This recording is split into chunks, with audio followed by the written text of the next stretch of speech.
बस चक्का तले चापी होई जणे कॉलेज छात्रंक मृत्यु। खबर अनुसार गंजाम जिला हिंजिली ब्लॉक अंतर्गत राळब ग्राम रे आज दिनांक 7 मई मंगलवार 11 घंटा समय रे एक महाबाहु नामक घरोई बस हिंजिलीरु तारा तारिणी छक अभिमुखे जाउथिबा बेले बस रे सवार होइथिबा जणे कॉलेज छात्र राळब ग्राम ठारे हठात बसरु खसी पड़ी चक्का तले चापी होई जाइथिबारु घटनास्थल रे तांकर मृत्यु घटिथिला, जाहाकु नै स्थानीय लोकंक भितरे उत्तेजना देखिबाकू मिलिथिला। एहा सह स्थानीय लोके बस टिकु भंगा रुझा करिबा सह बस टिकु बहु समय धरी अटकाई रखिबा सह यातायात मार्ग को अवरोध करि दैथिले, जाहा फଳରେ यातायात मार्ग संपूर्ण भावे बाधा सृष्टि होइथिला। अनेक समय धरी वाहन गुड़िक रास्ता उपरे अटकी रहिथिबार देखिबाकू मिलिथिला। पुलिस घटनास्थल रे पहुंची लोकंकु बुझा सुझा करिबा सह यातायात मार्ग रे अटकी रहिथिबा वाहन गुड़िक छड़ा जाइथिला। तेबे मृतक जनक हेले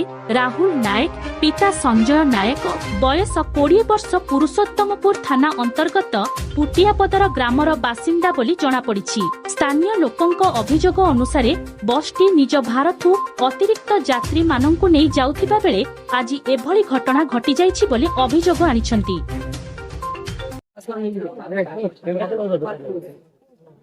आज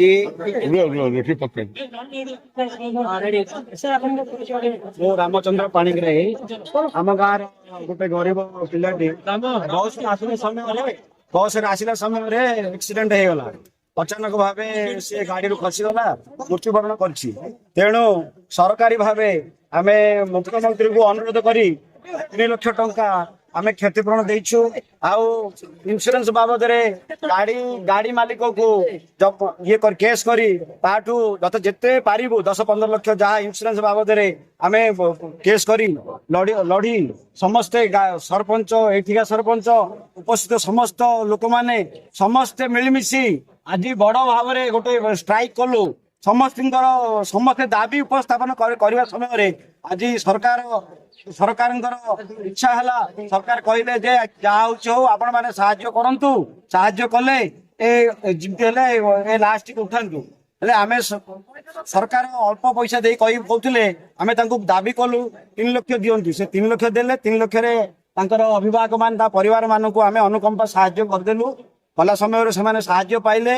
तेणु आज मांकर आशीर्वाद रु मु जहाँ एठी अनुभव कली, एठी कार किछि कर्तृत्व नहीं, समस्त दाबी लोक मान दाबी रे आज एटा सफल है। आमे चाहूचु सरकार ये जो जार तार यदि गाड़ी कागज पत्र किछि नथिबो ताकू विहित कार्यानुष्ठान करी विहित कार्यानुष्ठान करी जेमती ताकू जेते राशि पाई जेते अधिक अनुकंपा पाई परिबो सरकार तरफरु आमे समस्त दाबी उपस्थापन करूछु। एति कही मोर सर कोन कहबे जो बस रे सीट अधिक लोक नौचंदी, अधिक पैसेंजर नौचंदी, सेति लागि ए टाइप रो एता दुर्घटना।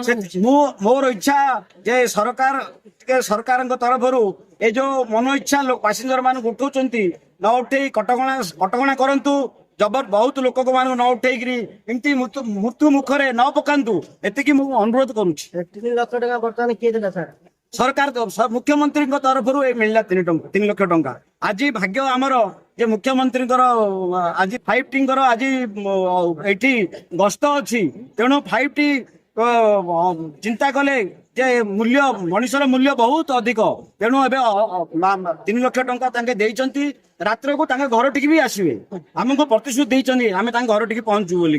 एतिकी मु आपण मानक पाखरे मु कहूची, आपण माने मध्य कहंतु। मालिक को आमे फोन करूछु, मालिक उठाउनी फोन स्विच ऑफ करिछि। आईआईसी पुरुषोत्तमपुर को कहली, पुरुषोत्तमपुर आईआईसी ता घर टिकी पुलिस पठेले। सर 5T में पुली गले गाड़ी रे कंडीशन किछ नै आपण 5T इंडिया 5T चलछि। नहीं 5T जानि नाहंती ना, जानि नाहंती। हमें तो जानि नो गाड़ी रे कागज पत्र कोन अछि के जानि चंती की। ओ हले 5T होछि नै। गंजाम जिला हिंजिलीरु विश्वम्बर दासंक रिपोर्ट न्यूज 24 ओडिशा।